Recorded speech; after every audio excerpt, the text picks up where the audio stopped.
자, 오늘 하나님께서 저와 여러분들에게 주시는 말씀, 지식의 하나님을 알면 신실한 신앙인으로 변합니다. 이런 제목인데, 하나님께서 이 말씀 통해서 우리에게 큰 은혜 주실 줄로 믿습니다. 그 들녘에 이제 가을에 그 냄새가 물씬 이제 풍겨나죠. 모든 또 오곡 백화들이 익어가는 그런 계절이 또 이렇게 10월이 아닌가 싶은데, 근데 말이죠, 올해 사과가 왜 이렇게 비싼지, 뭐 사과 하나에 거의 10,000원 가까이 될 정도로 그렇게 어마어마하게 금값입니다. 근데 제가 생각할 때 태풍도 매년 똑같이 올라왔고, 그리고 비도 내렸던 것 같고 많이 적당히 왔고, 또 일조량도 예년에 비해서 그렇게 적지 않은 것 같은데 왜 이렇게 비싸야 되는지 도대체 이해가 안 됩니다. 그리고 또 우리나라 경제를 보더라도 뭐 경기 물가도 그렇고 경기 자체도 그렇고 여러 가지 참 안 좋은 조건 속에 있는데요. 러시아가 우크라이나 침략했던 그 데미지를 많이 받았는데, 이번에 또 하마스가 전쟁을 일으켜가지고 좀 걱정이 됩니다. 근데 지금 그 세계 경제가 이렇게 급변하고 있긴 하지만, 그럼에도 하나님께서 이 세계 역사를 주관해 가고 계신다는 것을 우리가 믿는다면 뭐 그렇게 걱정할 것은 없다, 이런 생각도 듭니다. 어쨌든 간에 믿음으로 하루하루 살아가는 여러분 되시기 바랍니다. 자, 오늘 하나님께서 본문의 말씀을 통해서 다음과 같은 세 가지로 은혜를 주셨는데, 그 첫째가 지식의 하나님도 믿음이 있어야 온전히 알 수 있다는 것이고, 두 번째, 지식의 하나님과 사람 앞에 겸손해야 된다는 것입니다. 그리고 세 번째는 지식의 하나님을 알면 상황이 어떻게 변해도 괜찮다, 이런 말씀인데, 사실 그 하나님 살아계시죠. 근데 이분이 우리 눈에 보이지 않다 보니까 삶 가운데서 이분을 실감하지 못하는 경우가 참 많습니다.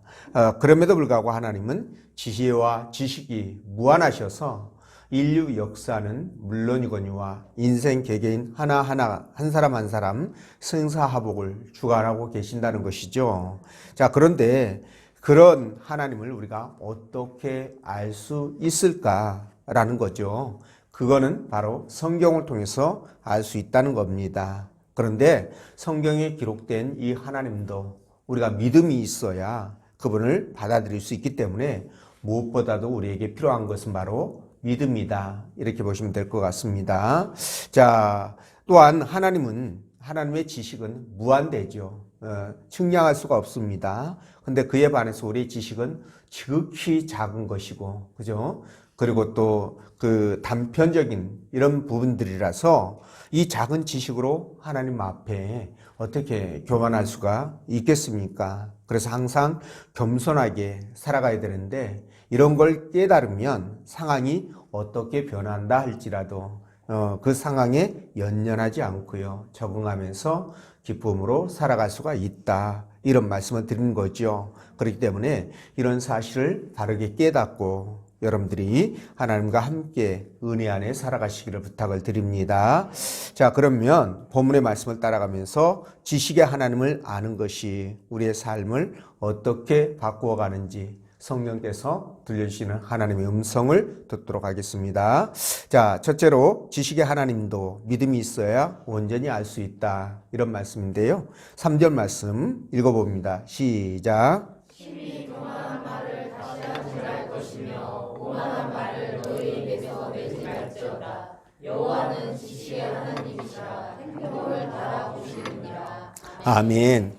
자, 보이지 않는 하나님을 어떻게 알 수 있을까? 이것에 대해서 아까 말씀을 드렸는데, 자, 일단 하나님은요, 이 자연 세계를 보면서 우리가 하나님의 존재를 깨닫게 되는 겁니다.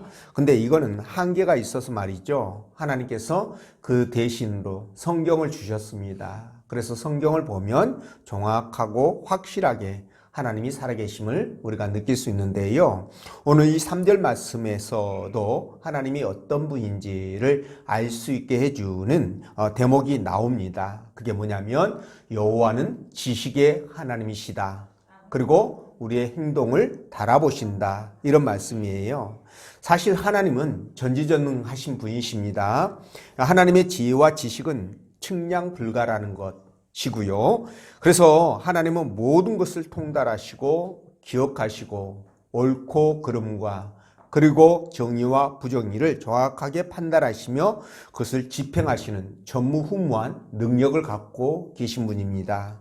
자, 이런 전지전능한 능력으로 아담과 하와로부터 지금 저와 여러분들의 이르기까지 모든 인류의 인생들을 설계하시고 그리고 그 인생 전체를 주관하면서 인도해 가고 계시죠. 자, 수천 년 역사, 인류 역사 이래로 오고 가는 헤아릴 수 없는 수많은 사람들 말입니다. 이 사람들이 서로 엉키고 설킨 그런 사건, 사고들을 총체적으로 조율하시고 그리고 이끌어 가심을 우리로서는 상상할 수 없는 그런 일이죠. 그런데 하나님은 지금까지 그런 일들을 해오고 계셨다는 거예요. 자, 그래서 오늘 한나도 하나님께서 모든 일을 통찰하시고 분인나와 자기 사이에서 올바르게 판단하셔가지고 아들을 주셨다는 것에 대하여 정말 한나가 너무 기뻐합니다. 그러면서 어떻게 이야기를 하느냐? 여호와는 지식의 하나님이시고 우리의 행동을 달아보신다. 이런 고백을 하게 되죠. 자, 부인나는 한나에게 그 상당한 고통을 주었을 것으로 그렇게 추정됩니다. 부인나가 구체적으로 어떤 말을 했고 또 어떻게 핍박했는지 언급이 없어가지고 정확하게 알 수는 없지만 이 한나와 처지가 비슷했던 사라 있죠. 이 사라가 겪었던 것을 통해서 우리가 짐작을 해볼 수가 있는데요. 창세기 16장 4절 5절에 보면 이렇게 말씀이 기록되어 있습니다. 아브라함이 하갈과 동침하였더니 하갈이 임신하매 그가 자기의 임신함을 알고 그의 여주인을 멸시한지라. 사레가 아브라함에게 이르되 내가 받는 모욕은 당신이 받아야 옳도다. 내가 나의 여종을 당신의 품에 두었거늘 그가 자기의 임신함을 알고 나를 멸시하니 당신과 나 사이에 여호와께서 판단하시기를 원하노라. 이렇게 말씀하시죠. 이 말씀 속에서 모욕, 멸시 이런 단어가 3번 나오는데요. 여러분 이 말씀을 볼 때 이 그 분인나도 한나를 정말 괴롭혔구나. 상당히 심하게 핍박을 했구나. 이런 부분들을 짐작할 수가 있다는 거예요. 자, 근데 여기서도 사례가 한나와 똑같이 하나님에 대해서 고백하기를 하나님은 살아계셔서 우리의 모든 것을 판단하고 계신다. 다시 말하면 하나님께서 심판하신다. 행동을 달아보신다. 같은 뜻이겠죠. 자, 이렇게 말씀하고 있는 것을 볼 수가 있는데 근데 말이죠. 이 한나와 사례가 하나님에 대해서 상당한 신지식을 갖고 있었구나. 이걸 짐작할 수가 있죠. 자, 근데 이런 고백이 언제 있었을까? 이 부분들이에요. 이 고백이 내가 알고 있는 하나님에 대한 지식과 그것을 내 신앙으로 고백하는 것과는 다른 거예요, 여러분. 지식을 많이 알고 있다고 해서 믿음이 성장하거나 또 지식을 모른다고 해서 믿음이 없거나 이런 건 아니라는 겁니다, 여러분. 그래서 그들이 하나님에 대해서 알고 있었지만 실제적으로 이것을 내 입술을 통해서 고백할 때가 있잖아요. 그때가 언제였느냐? 이걸 제가 여러분들에게 물어보는 겁니다. 여러분 언제였을까요? 그게 바로 그녀들에게 그죠? 믿음이 생긴 이후에 이런 고백을 했다라는 거예요. 여러분 사무엘을 얻기 전에는 믿음이 없어가지고 사실 하나님에 대해서 이 한나도 확신을 갖지 못했습니다. 그래서 반신반의하는 그런 상황이었는데 이 사무엘을 얻고 나서는 아주 믿음이 견고해지게 되죠. 그래서 그가 서원했던 약속도 지키잖아요. 그렇죠? 그러니까 하나님을 전적으로 신뢰하게 되었다라는 겁니다. 근데 이런 경우가 비단 이 사례와 그리고 이 한나에만 있는 것이 아니라 기드온도 같은 그런 모습을 보였었습니다. 처음에 하나님께서 기드온을 사사로 부를 때 말이죠. 이 기드온이 하나님의 사자에게 이렇게 질문합니다. 나의 주여 여호와께서 우리와 함께 계시면 어찌하여 이 모든 일이 우리에게 미쳤나이까? 이렇게 말하거든요. 근데 말이죠. 이게 무슨 말이냐면, 자, 이스라엘 백성들이 이제 봄에 씨앗을 뿌리고 가을에 추수하지 않겠습니까? 근데 추수 때만 되면은 미디안을 비롯해서 아말렉이라든가 이 대적들이 쳐들어와 가지고 수확한 것들을 다 약탈해 가는 거예요. 그러니까 견딜 수가 없는 겁니다. 다 뺏어가니까. 그래서 이걸 보면서 지금 그 여호와의 사자에게 기드온이 이렇게 하소연하는 거예요. 아니, 하나님이 계신다면 어떻게 이런 일이 생길 수 있습니까? 하나님이 안 계시거나 아니면 주무시거나 뭐 그런 거 아니겠습니까? 이렇게 따지는 거죠. 자, 이걸 통해서 우리가 깨닫는 게 뭐냐? 바로 아무리 하나님에 대해서 많이 알고 있다 할지라도 믿음이 없으면 어떻게 된다고요? 그 신지식이 신앙 성장으로 연결이 되지 않는다는 거예요. 여러분들 이해가 되시죠? 자, 그래서 이 하나님에 대한 지식이나 이런 부분들은 정말 소중한 거죠. 이걸 알아야 우리 믿음이 성장하니까 소중한 거예요. 근데 이게 말이죠. 그 믿음으로 연결되지 못하면 이런 것들이 우리의 능력이 되지 못한다는 겁니다. 자, 한나가 말이죠. 하나님에 대한 이 지식, 하나님께서 이렇게 정말 모든 세상을 주관하시고 또 이끌어 가신다는 것을 이제 알고는 있었을 것으로 보입니다. 그러나 이 기드온처럼 믿음이 없다 보니까 이게 실제적으로 고백으로 이어지지 않는 거죠. 내 삶 속에서 능력으로 이게 나타나지 않았다는 거예요. 그렇기 때문에 우리도 역시 마찬가지입니다. 내게 믿음 없는 것을 먼저 생각하셔야 되는 거죠. 그러니까 기도 응답이 없거나 또 힘들고 어려울 때 하나님이 도와주시 않는다든가 막 이렇게 불평하고 불만하기 이전에 먼저 내게 믿음이 있는지 없는지 이 부분을 확인하시라는 거예요. 신에 대한 지식, 하나님에 대한 지식은 뭐 누구나 다 가질 수 있습니다. 믿지 않는 세상 사람들도 성경 많이 보죠. 그리고 성경에 대한 뭐 기본적인 지식 많이 알고 있는 사람들이 있어요. 뭐 도울, 뭐 김용욱이처럼 이런 작자들 성경 많이 알고 있죠. 뭐 성경에 관한 책들도 많이 써냈으니까. 근데 믿음이 없으면 어떻게 될까요? 내가 가지고 있는 신지식은 그야말로 지식으로 끝이고 만다는 거죠. 호공을 지는 메아리에 불과하다. 이 말씀을 드리는 겁니다. 그렇기 때문에 하나님을 많이 아는 것 참 중요하지만 그거보다 더 중요한 것은 뭐다? 믿음을 갖는 것이다. 믿음이 더 우리에게 중요하다. 이 부분을 깨닫게 되는 거예요.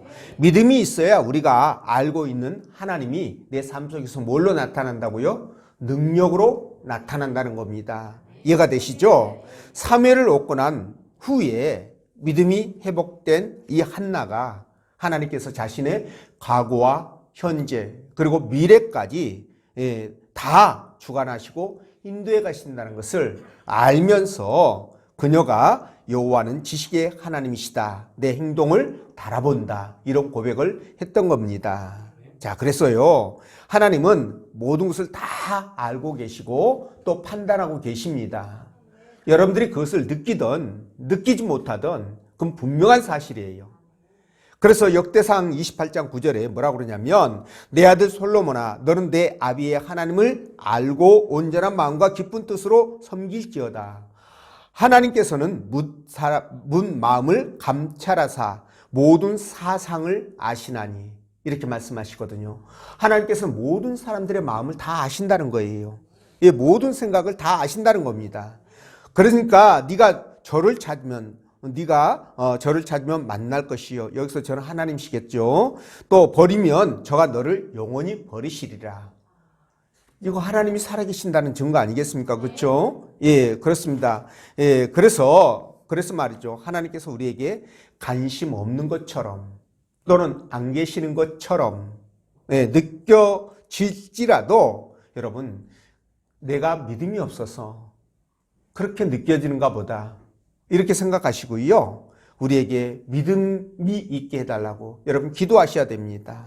그렇게 믿음이 회복될 때 오늘 한나처럼 또는 기도원처럼 여러분 우리는 하나님 앞에 지식의 하나님이시다 또는 전지전능하시고 능력의 하나님이시다 이렇게 고백할 수가 있는 것입니다. 그러니까 저와 여러분도 마찬가지예요.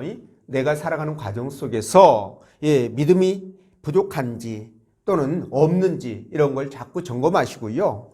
그래서 믿음을 세워갈 수 있도록 힘쓰고 애써야 됩니다. 하나님을 많이 하는 것이 필요하지만 그거보다 더 중요한 것은 뭐라고요? 믿음이라고 말씀을 드렸죠. 그래서 이 믿음이 우리에게 굉장히 중요한데 지식은 믿음을 불러옵니다. 그러니까 하나님에 대해서 알아야 믿음이 생기는 거겠죠. 그렇죠? 그래서 믿음을 불러오지만 이 믿음은요. 그 지식을 능력으로 바꿔준다는 거예요. 내 안에서. 무슨 뜻인지 이해가 되죠? 내가 가지고 있는 믿음, 그 믿음이 바로 하나님의 능력으로 내가 알고 있는 지식을 바꿔준다는 겁니다. 굉장히 중요한 말씀이에요. 그렇기 때문에 여러분들 지식도 믿음도 여러분들의 것으로 만들으셔서 정말 그것을 통해서 날마다 은혜 안에 살아가시기를 부탁을 드립니다. 그리고 두 번째, 지식의 하나님과 사람 앞에 겸손해야 된다. 이렇게 말씀하는데 3절 말씀 보면 이 내용에 대해서 지금 한나가 지금 고백하고 있다고 그랬죠. 근데 여기에서 보면 교만한 말과 오만한 말을 하지 말라 이렇게 말하거든요. 우리 3절 말씀 한번 읽어보겠습니다. 시작. 심히 교만한 말을 다시 하지 말 것이며 오만한 말을 너희 입에서 내지 말지어다. 여호와는 지식의 하나님이시라 행동을 바라보시느니라. 네, 자 이렇게 말씀을 합니다. 근데 여기 볼 때 교만한 말과 오만한 말을 하지 말라 이렇게 얘기를 했잖아요. 근데 여러분 이 말을 한나가 왜 했을까? 그 배경을 생각해 보면 아마 여러분들이 이해가 될 것 같습니다. 지금 이 말의 뜻은 그만큼 분인나가 아이를 못 낳았다고 한나를 핍박하고 괴롭혔다라는 것을 알 수가 있는 대목이거든요. 그러니까 여러분 우리 신앙인은 교만하면 절대로 안 되는 거 알고 계시죠? 그렇죠? 왜 그러면 안 될까요? 왜 우리가 교만하면 안 됩니까? 하나님의 지혜와 지식이 무한해가지고 우리가 그분의 눈을 피할 수가 없기 때문에 그렇습니다. 그래서 욕심이 사망으로 가는 지름길이라고 한다면 이 교만은요, 만악으로 우리를 이끌어가는 지름길이다. 이렇게 보시면 됩니다. 이해가 되시죠? 그래서 교만한 자들을 하나님께서 교만한 자들은 자기들이 이렇게 생각을 해요. 여기 시편 12편 4절 말씀인데 저희가 말하기를 우리의 혀로 이길지라 우리의 입술은 우리 것이니 우리를 주관할 자 누구리요? 이렇게 얘기를 합니다. 교만한 자들이. 근데 이것에 대해서 그 하나님께서 뭐라고 말하느냐면 여호와께서는 모든 아첨하는 입술과 자랑하는 혀를 끊으시리려니 이렇게 말씀해요. 기가 막히죠? 교만한 자들은 이런 하나님의 존재를 모르니까 그냥 천상천하 유아독존처럼 내가 세상이 최고인 줄 알고요. 자기보다 못한 사람들을 무시하고 멸시하고 핍박하고 괴롭히고 이렇게 하지만 하나님께서는 어떻게 한다고요? 가만두지 않겠다 이렇게 말씀하시잖아요. 그렇죠? 요약하면 그 뜻이에요. 자, 성경에서는요. 하나님께서 수많은 곳에서 이 교만한 자들에 대하여 얼마나 무섭게 그 심판을 경고하고 있는지 모릅니다. 자, 우리말에 가만히 있으면 중간은 간다 이런 말이 있죠. 이게 무슨 뜻일까요?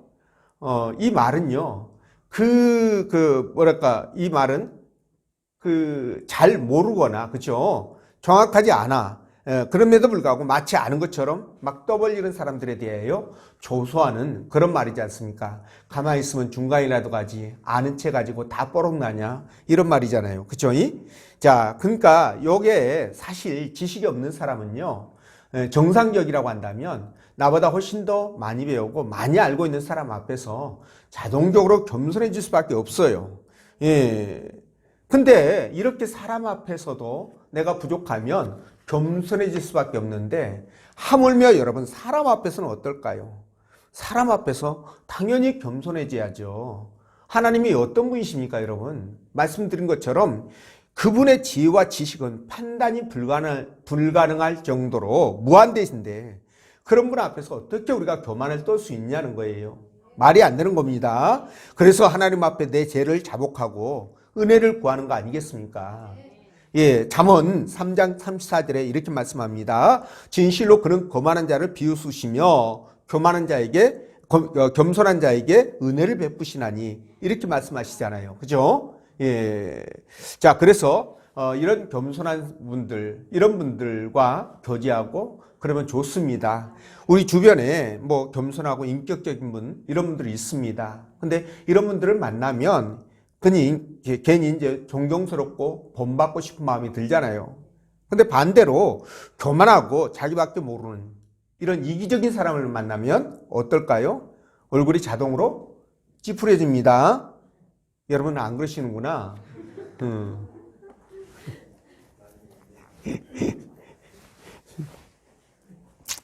근데 이 교만한 사람들 성품 보면요. 그 조금만 성공을 하거나 잘 되고 잘 나가면 얼마나 그냥 뻑이고 이걸 드러내고 그런지 몰라요. 쥐꼬리만한 권력만 있어도 그걸 막 드러내고 좋아하잖아요. 그러다가 나보다 못한 사람들 무시하고 또 나는 또 가대평가하죠. 나보다 더 잘난 사람 없다 이런 식이에요. 그러다 보니까 굉장히 이기적이고 사고가 내 중심적이에요. 그래서 남을 배려하거나 이해하거나 그러질 잘 못합니다. 그러니까 자꾸 뭐예요? 주변 사람들과 충돌을 일으키게 되죠. 그래서 여러분들이 한번 생각해 보십시오. 나는 주변 사람들과 충돌이 거의 없다. 그러면 교만한 사람이 아니에요. 그런데 나는 주변 사람들과 충돌을 자주 만들어낸다. 그러면 한번 생각해 보십시오. 내가 교만한 사람이 아닌지. 그럴 가능성이 높습니다. 그래서 이런 것들도 리트머스 시험지가 되는데 하나님께서 말이죠. 이런 교만한 사람들에 대해서 뭐라고 얘기합니까? 교만은 패망의 선봉이요. 넘어짐의 앞잡이다. 오죽하면 하나님이 그렇게 말씀하셨겠습니까? 그러니까 신앙인은 겸손해야 돼요. 교만해서는 안 됩니다. 왜 그러냐면 이 교만이라든가 거짓은 이 사단의 본질이에요, 그게. 그러니까 사단과 굉장히 밀접하게 연관되어 있는 사람이 교만하고 거짓말을 입에 달고 삽니다. 그러니까 이런 사람들은 여러분들이 주변에서 피하셔야 돼요. 이런 사람과 가까이 하면 여러분 정말 도움이 안 됩니다. 신앙에 도움이 안 돼. 그러니까 피하시는 게 아주 좋습니다. 그래서 우리 신앙인은 정말 겸손하게 주변을 돌아보면서 내가 잘나고 잘되고 잘 먹고 잘 살지만 여러분 주변의 형제들을 보면서 억제하고 스스로 자제할 수 있는 그런 마음이 있어야 돼요.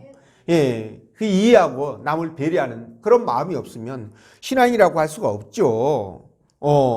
이사야 66장 2절에 뭐라고 말씀하시냐? 나 여호와가 말하노라. 내 손이 이 모든 것을 지으셨으므로 그들이 생겼느니라. 무릇 마음이 가난하고 심령에 통해하며 내 말을 듣고 떠는 자 그 사람을 내가 뭐한다? 돌보신다 라고 얘기해요. 누구를 돌본다고요? 마음이 가난하고 심령에 통해하고 자복하고 그죠? 그리고 내 말을 듣고 떠는 자, 하나님을 두려워하는 자, 그런 사람을 내가 돌봐주겠다 이렇게 말씀하십니다. 그래서 이런 말씀들을 보면 내가 정말 지식의 하나님, 그 능력의 하나님 앞에서 전지전하신 그분 앞에서 내가 겸손하게 두려운 마음을 가져야 되겠구나. 두려운 마음을 가지면 여러분 우리가 함부로 행동 못합니다. 절대 교만할 수가 없어요. 하나님이 두려운데 어떻게 교만하고 어떻게 형제를 무시하고 업신여기고 그렇게 할 수가 있겠습니까? 이게 말이 안 되는 겁니다. 그래서 말이죠. 우리는 하나님 앞에 전적으로 겸손한 마음으로 그분 말씀에 순종하면서 믿음으로 살아가려고 노력하셔야 돼요. 그러면 자동으로 신실한 신앙이 되어집니다. 자동으로 겸손한 사람이 되어져요. 그래서 오직 겸손한 자만이 하나님 앞에 복을 받을 수 있다는 것을 아시고요. 겸손하게 살아가는 저와 여러분 되시기를 주의 이름으로 축원드립니다. 그리고 세 번째, 상황은 언제든지 바뀔 수 있다는 것을 알고 살아야 한다. 이렇게 말씀을 드리는데, 자, 4절, 5절 말씀 읽어볼까요? 시작.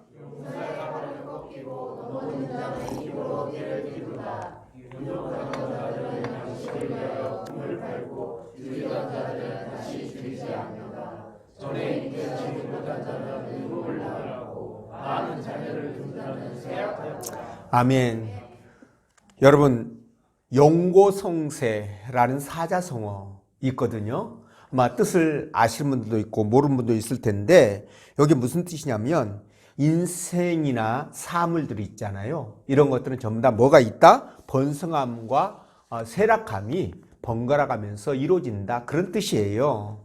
예, 서로 바뀐다, 이런 뜻인데, 요게 비슷한 말이 뭐냐면 산전벽해라는 것도 이 말과 좀 비슷한 뜻이 될 것 같습니다.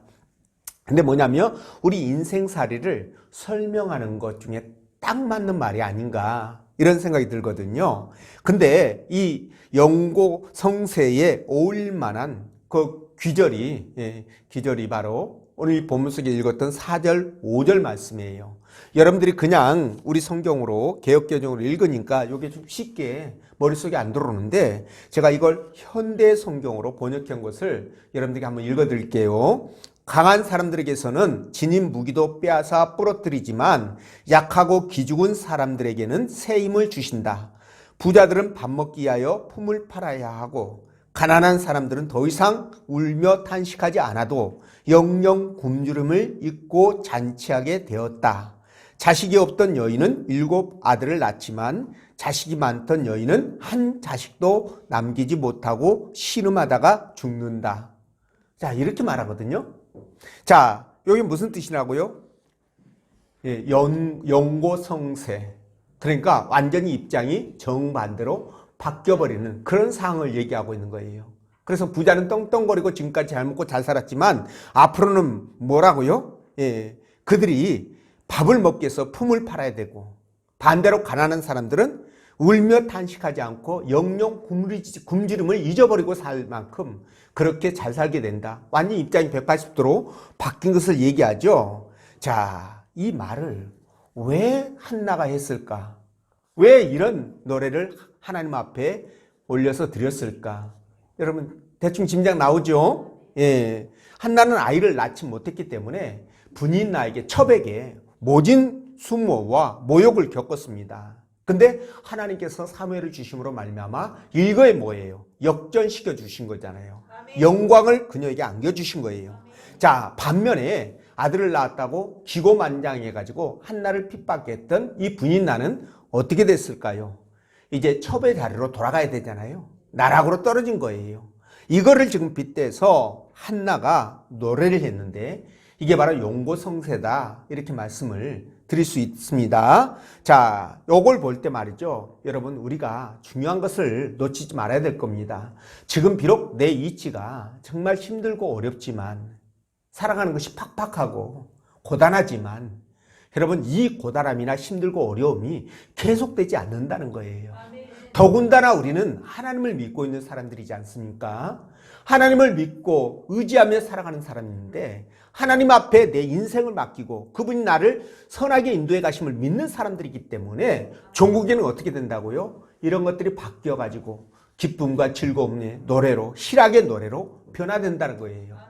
반대로 내가 잘 나가고 잘 돼서 진짜 교만하고 떵떵거리면서 아나무인으로 살아간다면 여러분 굉장히 경계해야 되겠죠. 반대의 경우가 펼쳐질 수 있기 때문에 그렇다는 겁니다. 이게 바로 4절과 5절의 말씀의 핵심적인 키포인트라는 것을 여러분들에게 말씀을 드립니다. 자, 그래서 말이죠. 우리는 정말 겸손해야 돼요. 말씀드린 것처럼. 근데도 불구하고 사람들이 왜 조금만 잘 되고 잘 나가면 교만해지고, 또 반대로 안 되고 실패하고 그러면은 왜 그냥 낙심하고 절망할까? 여러분, 왜 그럴까요? 이 부분은 딱 하나입니다. 뭐냐면은 하나님께서 내 인생을 주관하시고 이끌어 가신다는, 인도해 가신다는 것을 믿지 않기 때문에 그런 거예요. 세상 사람들은 모르기 때문에 그런다고 치고, 믿음을 갖고 있는 저와 여러분들은 그걸 믿지 않기 때문에 그런 겁니다. 왜? 수없이 말씀을 하잖아요, 반복적으로.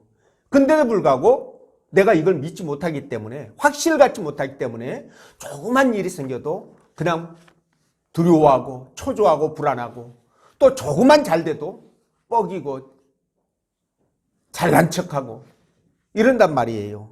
이런 것들 정말 그래서는 안 돼요. 우리가 하나님의 이 말씀을 모르더라도 세상 사람들은 영고성세라는 말만 알아도 이러지 않을 거 아니겠습니까? 그렇죠?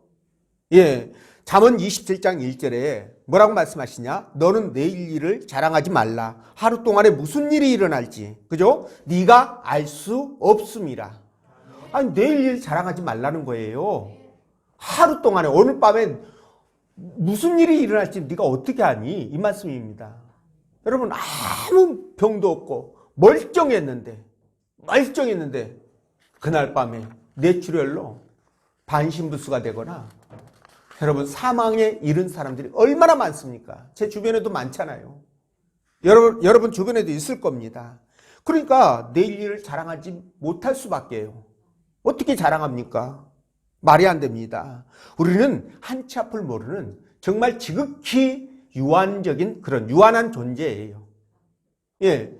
아니, 1초 후에 무슨 일이 일어날지를 모르는데 어떻게 하나님 없이 살아갈 수가 있습니까?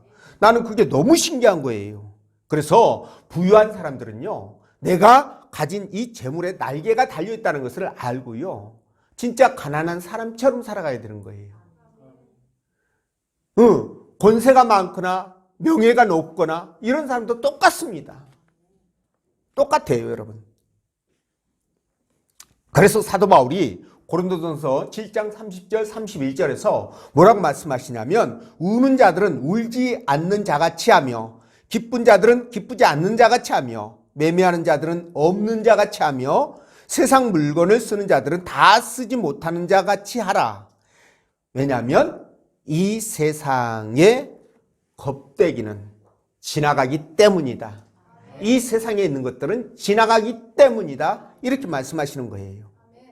또 야고보서 4장 9절에서도 같은 말씀이에요. 슬퍼하며 애통하며 울지어다. 너희 웃음을 애통으로, 너희의 즐거움을 근심으로 바꿀지어다. 이것도 같은 뜻입니다, 여러분. 자, 그래서 이 세상은 영원한 것이 없어요. 진짜 영원한 것 없습니다. 아무리 행복하고 또 화려해도 뒤돌아보면요, 그게 순간적이고 찰나적이라는 것을 느끼게 되죠. 나이 먹고 병들고 늙으면 그것들이 한순간에 허무하다는 것을 깨닫게 됩니다. 옛말에 여러분, 곤불 10년이란 말 있잖아요. 이게 무슨 뜻입니까? 10년간은 권세가 없다. 하무시비롱은요, 열을 붉은 꽃이 없다. 예. 그러니까 이게 헛되고 헛되니 모든 것이 헛되도다. 이 말과 똑같은 거예요. 그러니까 이런 말씀을 볼 때 어떻습니까? 우리는 이 세상 것에 연연하면서 그것을 가지고 내가 그냥 뭡니까? 내 포지션을 정하는 게 아니라, 예, 하나님을 믿고 따르는 성도로서 긍지와 자부심을 가지고 의연하게 살아가야 된다는 거예요. 그리고 겸손하게 형제들과 함께 공동체 중심의 삶을 살아가야 된다는 겁니다. 그래서 여러분들, 세상적으로 성공하고 인정받았어도요, 그게 날아가는 화살과 같다. 여러분 이해되시죠? 그리고 반대로 고단하고 힘들어도 그때가 반드시 온다. 하나님께서 그것을 바꿔주시는, 행복하고 즐거움으로 또 풍성함으로 바꿔주시는 그때가 온다라고 생각하시라는 거예요. 영고성세. 그죠? 예, 그러니까 부침이 일어날 수밖에 없기 때문에 항상 우리는 겸손하게, 성공할수록 더 겸손하고, 그렇다고 또 실패했다고 좌절하지 말고 하나님 앞에 우리가 기쁨으로 감사함으로 살아가자는 겁니다.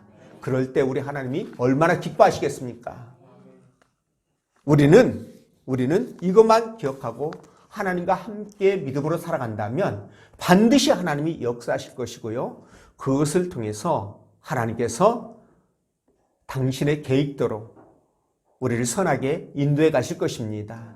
그러니까 그걸 믿고 믿음 안에서 하나님과 함께 동행하는 삶이 되시기를 주의 이름으로 축원드립니다. 기도합니다.